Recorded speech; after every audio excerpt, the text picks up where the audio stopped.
So, my name is Adrian Gibson, and I'm going to talk to you about who I am and what influences who I am and my life and how I teach or I plan to teach.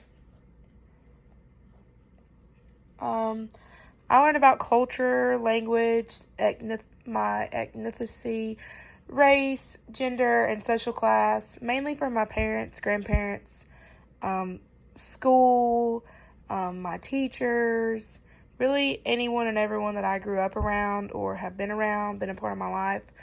And I think that's for anyone, whoever you grow up around or whoever raises you influences your language, beliefs, religion, and to an extent, they have an impact on your social class, especially while you're still young and unable to support yourself. But they obviously affect your culture because 9 times out of 10, wherever your parents are from and their culture is where you're from, and that's your culture that you grew up in. I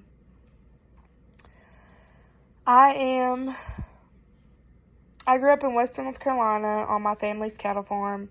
My parents always made sure that we had what we wanted as well as what we needed. And I would say that I grew up in the middle class, or the lower end. My dad was a diesel mechanic, and my mom was just a nurse. And we always got by. They always took care of us. We've always went to Iowa Baptist Church. I am a Christian. That's what I was raised up in.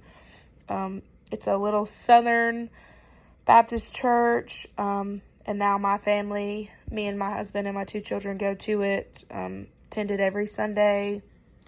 And I ventured out. I've went to other churches as I was growing up, and became an adult. And I just always came back to this church, I think, because it's what I was brought up in. And it's my church family, and I just really enjoy going there. We go on Wednesday nights and Sunday mornings. I have 3 brothers, 1 older brother who's 26, and 2 younger brothers. One is 10 and one is 18. My parents were married for 16 years until they ended up getting a divorce when I was around 11. My mom then remarried, so I gained a stepdad. And my mom moved from Franklin, North Carolina, which is where I was born and raised, in the Western Carolinas, the mountains. She moved to Highlands, which is still part of Macon County, but it's up on higher elevations. Then my dad passed away when I was 19 years old. It was really devastating for my family because it was very unexpected. But then I got married. I had 2 babies, one that is 2 years old now, and then my little boy that is, he just turned 5 months.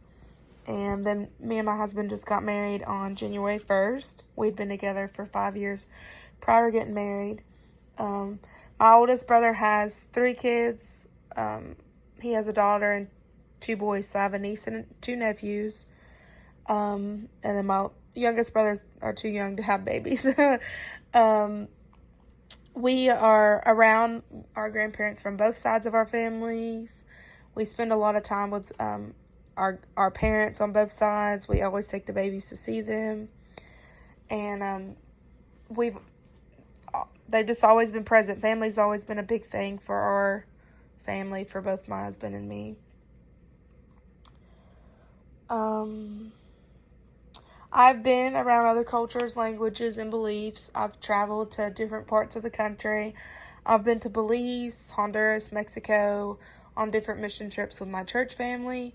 And it's very eye-opening to see the difference between what I was raised up in my little hometown, Franklin, North Carolina, which in my eyes is very rural. It's a very small town, little country, very agriculture-based town, to go to some of these countries that are like people are living in mud huts and don't have clean water to drink. It's very eye-opening to see the difference, and it makes you be very grateful and always remember how blessed you truly are to live in the United States.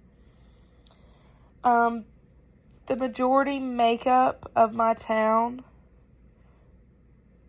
is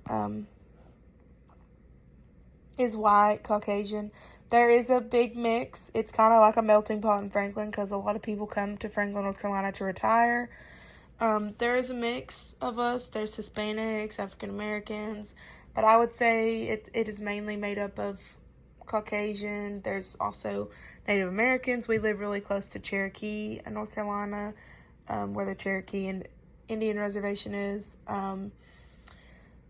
Me and my family live about 15 minutes out of town in a very rural area. It's kind of like the Iowa Valley / Cowee district that I live in. And we own quite a bit of land, so we don't have very many neighbors on our cattle farm. And the very few that I do have are a pretty good ways away, not what I would call walking distance, but you can see them off of afar. We primarily speak English. I took Spanish in high school and a little bit when I was getting my associate's degree in college. So I know a little bits and pieces of certain words. My husband is a contractor. He builds houses, and he's picked up a little bit from the Hispanics that work on his crews, but it's more of like a slang Spanish. It's not the actual correct Spanish vocabulary. We hang out with all cultures. We have several friends that are influenced by different cultures. The grocery stores are influenced by different cultures. Our church has a lot of influence from different race and ethnic makeup, but it is mainly all white at our church, I will say. We do go out with our friends and do a lot of social activities. We're very social people. We love to go to church together. We love to go out and go camping, have cookouts together with our friends, especially our friends that have babies as well. We are a very small town. Like I've said, Franklin's a very small town. We do have 3 Ingles, a Walmart, a Save More, and a Food Line, though. We got nothing but grocery stores, no shopping. Let's see. I work as a special needs assistant in the special needs classroom, which is the self-contained classroom. It's the severely autistic, Down syndrome, any of those special needs that they cannot go out into regular classes. I work at Macon Middle School, and I've done this for the past year, almost 2 years, and I really enjoy it. I've actually added it on with my major as a concentration in special education. My dream is to teach at Franklin High School, the local high school, or I would even settle for the middle school to teach agriculture. I really want to teach agriculture. That's my goal. I would settle for teaching special needs because I love working in the classroom. It is so wonderful being around those kids. They teach you so much. They teach you not to care what others think and just be happy to just love the life that you're alive and be happy and not care, and they're just so happy to be, even if they have the disabilities they have, they are so happy, and it just brings me joy to work with them every day. I think working with kids in general brings anybody joy. But like I said, my main goal is to be an agriculture teacher. Agriculture has always had a huge impact in my life. But I would settle for either. I really just want to teach because I think it is important. It is important to strive to be the best teacher that I can be. I always try to remember that we're supposed to be there for our students and have their best interests in mind. We are supposed to go to work every day to make sure these kids are learning to the best of their abilities and that we're giving them the materials they need to be able to do that. And I'm just excited to be able to work with the different cultures and different race. And I think it's important to be aware, because you will be teaching different races, different cultures, different ethnicities, different languages, and we need to make sure that we give them all the best learning experience to our ability.